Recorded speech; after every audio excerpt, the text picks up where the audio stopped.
Bugün senin yaş başında parlayar.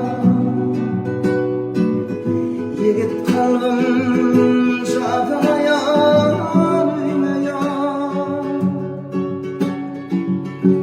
Yana yana telime karayan. Yine sana ölümlendim yok. Sözü yarım sözlerinden doyma yok.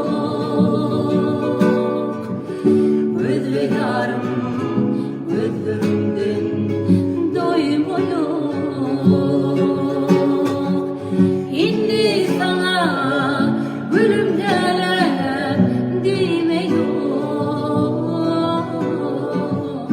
Bu dünyayı sensiz bana